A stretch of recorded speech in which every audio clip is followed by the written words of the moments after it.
Welcome back to Random Awesome Meg. I am Meg, and this is movie 36 out of 1001, so it is The Crowd. IMDb gave this an 8, and I gave it a 6, and I'll explain why in a little bit, but this is about life in the big city. So it starts off with a young boy who is given all these aspirations by his very proud father, and then his dad randomly dies, and then we skip ahead to the boy being an adult. He's moved to the big city, gotten a serious business job, goes on a date, falls in love, and gets married quite quickly after that.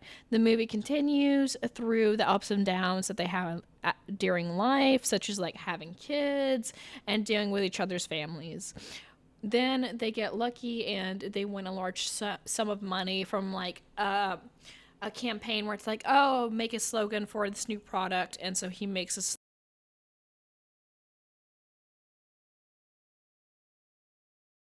One of the things they do is they get gifts for their children, and as they call their kids over, the youngest gets hit by a truck and dies.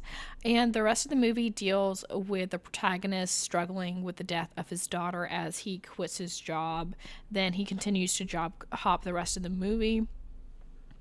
In the end, his wife almost leaves him, but at the last second comes back and they live happily ever after as he magically gets hired right at the end, like just barely, just magically. Oh, hey, I have a good slogan for that. I made that slogan. Oh my gosh, you did? You're hired. Wow. And we'll talk more about that in a second because that's my big problem with the movie. But start off with the likes. I do really enjoy the wrestling grief in this movie, as well as having a hard time with moving on while everybody else does after a traumatic event or like sickness or something like that. I think there's two moments especially that it does an incredible job of showcasing this. The first is the image that I'm working on here, where the family doesn't know yet if their daughter is going to live, and he's trying to get everyone to be quiet. So it starts off in the house of him like quietly like shushing his wife and then shushing his in-laws, and then he opens the window and there's so much noise in the city and he can't handle it, so he runs out into the streets, bolting in the street, and he's just trying to get everyone to be quiet and everyone to be quiet, as the crowd keeps moving and moving, and this cop just snaps at him and is like, the world doesn't end because your daughter is sick. And so the other scene I think is really, really good is when he quits. And so it's been a couple of weeks after his daughter's death, and everyone else has moved on except for him and his wife. And so he's obviously going to be slower at work because he's still struggling with this loss that he didn't think he would ever have to deal with.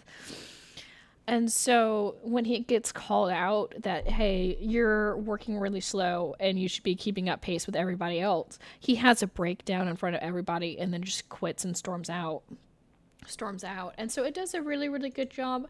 I feel like in this vein, not exactly, a little bit more in a second, you'll see how it is quite similar to It's a Wonderful Life in like dealing with the struggles of being an adult and wrestling with those problems. So my dislike is that the movie in the end just magically everything works out. Like right before this, he is contemplating ending it all, and he gets a juggling job to try to make it for his kid. So his wife just seems to only come back out of pity, being like, well, how's he going to take care of himself? I don't know how he's going to do this on the own without me, so I guess I should just stay because of that. And then again, like I've already said, it happens to be beside this businessman who hires him during this show that they're watching. And look, this, because I was writing the script for this, you could see my genuine thought process of looking it up. It says, it doesn't feel like this is supposed to be the genuine ending. It's kind of similar to Last Laugh, where Last Laugh, they had to, for the studio, put in a happy ending. And so this actually is the case for this movie as well, of MGM wanted a happy ending. It's in the trivia of IMDb, which makes a lot of sense because I think if this movie had a bad ending, as in like a kind of more of a depressing ending, I would like it a lot better, because I think that's how it's meant to be. I think it's more fitting for the subject matter of living in the city and having no one else to deal with your problems except you, which is the whole theme of the movie. And so just to have this happy ending, it feels kind of like a laugh in the face of the viewers, and it probably was meant as a laugh in face of the studio executives of like, oh, you want a happy ending, I'll give you your happy ending, but nobody's gonna think it works with the movie. And I think that's my biggest problem with it. It's super cool though. As a side note, the director used like actual crowd shots of New York, and I think this is one of the first times that that's happened. And so he worked those into the film of like actual crowds and not just extras.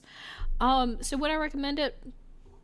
I'm not going to say this is like, oh my gosh, my absolute favorite, but I still think it is a strong movie with a couple of great scenes that are worth watching. And again, especially if you are a fan of It's a Wonderful Life, it has very, very similar vibes to it. It's just that it doesn't quite hit home the way It's a Wonderful Life does exactly, but that's pretty much because of the ending, like I've already talked about. So, next up is Buster Keaton's Steamboat Bill Jr., so I will upload that on Monday. Have a great one.